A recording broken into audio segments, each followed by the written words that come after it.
Rape ಪ್ರಕರಣಕ್ಕೆ ಸಂಬಂಧಪಟ್ಟ ಹಾಗೆ ಉನ್ನಾವೋ ಸಂತ್ರಸ್ತೆಗೆ ನ್ಯಾಯ ಕೊಡಿ ಎಂದು ಹೋರಾಟಗಳು ನಡೀತಾ ಇದೆ. ಈಗ ತೀವ್ರ ಸ್ವರೂಪವನ್ನು ಪಡೆದುಕೊಂಡಿದೆ ಪ್ರತಿಭಟನೆ. ಮುಂಬೈ ರೈಲಿನಲ್ಲಿ ಕಾಂಗ್ರೆಸ್ ಕಾರ್ಯಕರ್ತರ ಭಾರಿ ಪ್ರತಿಭಟನೆ. ಅತ್ಯಾಚಾರಿಗಳಿಗೆ ಕಠಿಣ ಶಿಕ್ಷೆ ಆಗದೆ ಮಹಿಳೆಯರಿಗೆ ರಕ್ಷಣೆ ಸಿಗೋದಿಲ್ಲ. ಅತ್ಯಾಚಾರ ಆರೋಪಿಗಳನ್ನು ಗಲ್ಲಿಗೇರಿಸಬೇಕು. ಮಹಿಳೆಯರಿಗೆ ದೇಶದಲ್ಲಿ ಸ್ವತಂತ್ರವಾಗಿ ಬದುಕಬೇಕು. ಮಹಿಳೆಯರ ಪ್ರಾಣ ಮಾನಕ್ಕೆ ಬೆಲೆ ಕೊಡಿ ಎಂದು ಪ್ರತಿಭಟನೆಗಳು ನಡೀತಾ ಇದೆ. ದೆಹಲಿಯ ಮೈದಾನಗಳಲ್ಲೆಲ್ಲ ಪ್ರತಿಭಟನೆ ನಡೀತಾ ಇರೋದು, ಬದಲಾಗಿ ರೈಲು ಬೋಗಿಯಲ್ಲಿ ನಿಂತ್ಕೊಂಡು ಕಾಂಗ್ರೆಸ್ ಕಾರ್ಯಕರ್ತರು ಪ್ರತಿಭಟನೆಯ ಪ್ಲೇಕಾರ್ಡ್ಗಳನ್ನು ಹಿಡ್ಕೊಂಡು ಪ್ರೊಟೆಸ್ಟ್ ಮಾಡ್ತಾ ಇದ್ದಾರೆ. ಆ ಪ್ರೊಟೆಸ್ಟಿನ ಉದ್ದಕ್ಕೂ ಕೇಳಿಕೊಳ್ಳುತ್ತಿರುವುದು, ಭಾರತ ದೇಶದಲ್ಲಿ ಹೆಣ್ಣು ಮಕ್ಕಳಿಗೆ ರಕ್ಷಣೆ ಸಿಗುತ್ತಿಲ್ಲ.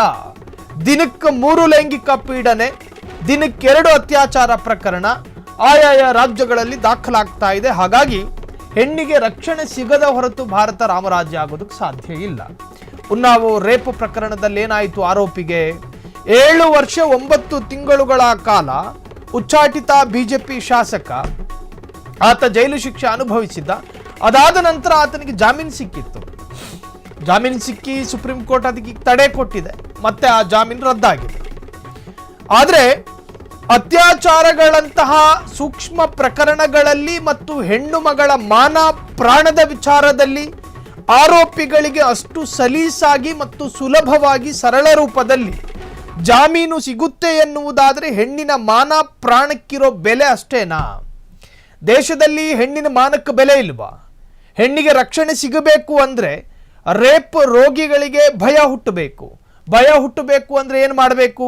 ಜೈಲಿನಲ್ಲಿ ಪೌಷ್ಟಿಕಾಂಶ ಉಳ್ಳಿ ಕಾಳುಗಳನ್ನು ಕೊಡೋದಲ್ಲ, ಬದಲಾಗಿ ಅವರಿಗೆ ಭಯಪಡಿಸುವಂತಹ ಶಿಕ್ಷೆಗಳು ಜೈಲಿನಲ್ಲಿ ಜಾರಿಯಾಗಬೇಕು. ಇನ್ನು ನಮ್ಮಲ್ಲೋ ರೇಪ್ ರೋಗಿಗಳನ್ನು ವೆಂಟಿಲೇಟರ್ ಸೆಲ್ ಒಳಗೆ ಇಡಲಾಗುತ್ತೆ. 3 ಹೊತ್ತು ಮನೆಗಿಂತಲೂ 1 ಗ್ರಾಮ್ ಹೆಚ್ಚು ಆಹಾರವನ್ನು ಕೊಡಲಾಗುತ್ತೆ. ಬಲಗಳು ಗಟ್ಟಿಯಾಗೋ ತರಹದ ಪೌಷ್ಟಿಕಾಂಶ ಆಹಾರ. ಮತ್ತವನು ರಿಲೀಸ್ ಆಗಿ ಇನ್ನೊಂದು ಹೆಣ್ಣುಮಗಳನ್ನ ರೇಪ್ ಮಾಡೋಷ್ಟು ಶಕ್ತನಾಗಿರ್ತಾನೆ. ಕಾನೂನಲ್ಲಿ ಬದಲಾವಣೆಗಳಾಗಬೇಕು. ಕೇವಲ ಸೆಕ್ಷನ್ಗಳು ಬದಲಾವಣೆ ಆದರೆ ಸಾಲದು. IPC ಹೋಗಿ BNS ಆದರೂ ಕೂಡ ರೇಪ್ ರೋಗಿಗಳಿಗೆ ಭಯ ಹುಟ್ಟುವುದಿಲ್ಲ. ರೇಪ್ ರೋಗಿಗಳಿಗೆ ಭಯ ಹುಟ್ಟಬೇಕು ಅಂದರೆ ಹೇಗೆ? ಬೇರೆ ಬೇರೆ ದೇಶಗಳಲ್ಲಿ ಬೇರೆ ಬೇರೆ ಕಾನೂನುಗಳಿದ್ದಾವೆ.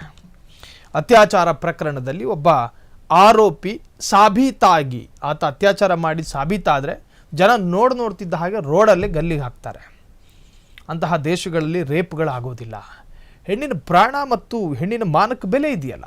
ಹಾಗಾಗಿ ಉನ್ನಾವೋ ಪ್ರಕರಣದಲ್ಲಿ ಹೆಣ್ಣಿನ ಮಾನ ಪ್ರಾಣಕ್ಕೆ ಬೆಲೆ ಬೇಕು. ಹಾಗಾಗಿ ದೇಶದಲ್ಲಿ ಮಹಿಳೆಯರ ಮೇಲೆ ರೇಪ್ ಪ್ರಕರಣಗಳು ಹೆಚ್ಚಾಗ್ತಾ ಇದೆ. ಜೊತೆಗೆ ರೇಪ್ ಆರೋಪಿಗಳಿಗೆ ಜಾಮೀನು ಸಿಗೋದು ಸುಲಭವಾಗಿದೆ. ಹಾಗಾಗಿ ನಮಗೆ ನ್ಯಾಯ ಕೊಡಿ ಅಂತ ಹೇಳಿ ಉನ್ನಾವೋ ಸಂತ್ರಸ್ತೆಗೆ ನ್ಯಾಯ ಕೊಡಿ ಎಂದು ತೀವ್ರ ಸ್ವರೂಪ ಪಡೆದುಕೊಂಡ ಪ್ರೊಟೆಸ್ಟ್. ಮುಂಬೈ ರೈಲಿನಲ್ಲಿ ಕಾಂಗ್ರೆಸ್ ಕಾರ್ಯಕರ್ತರ ಭಾರಿ ಪ್ರತಿಭಟನೆ. ಅತ್ಯಾಚಾರಿಗಳಿಗೆ ಕಠಿಣವಾದ ಶಿಕ್ಷೆ ಆಗದೆ ಮಹಿಳೆಯರಿಗೆ ರಕ್ಷಣೆ ಸಿಗೋದಿಲ್ಲ. ಅತ್ಯಾಚಾರ ಆರೋಪಿಗಳನ್ನು ಗಲ್ಲಿಗೇರಿಸಬೇಕು. ಮಹಿಳೆಯರಿಗೆ ದೇಶದಲ್ಲಿ ಸ್ವತಂತ್ರವಾಗಿ ಬದುಕಬೇಕು. ಮಹಿಳೆಯರ ಪ್ರಾಣ ಮಾನಕ್ಕೆ ಬೆಲೆ ಕೊಡಿ ಎಂದು ಭಾರಿ ಪ್ರತಿಭಟನೆಗಳಾಗಿದೆ. ಕ್ಷಣ ಕ್ಷಣದ ಸುದ್ದಿಗಳಿಗಾಗಿ ಫ್ರೀಡಂ ಟಿವಿ ಸಬ್ಸ್ಕ್ರೈಬ್ ಮಾಡಿ, ಲೈಕ್ ಮಾಡಿ ಹಾಗೂ ಫಾಲೋ ಮಾಡಿ. ಹೊಸ ಸುದ್ದಿಗಳ ನೋಟಿಫಿಕೇಶನ್ಗಾಗಿ ಬೆಲ್ ಐಕಾನ್ ಮೇಲೆ ಕ್ಲಿಕ್ ಮಾಡಿ.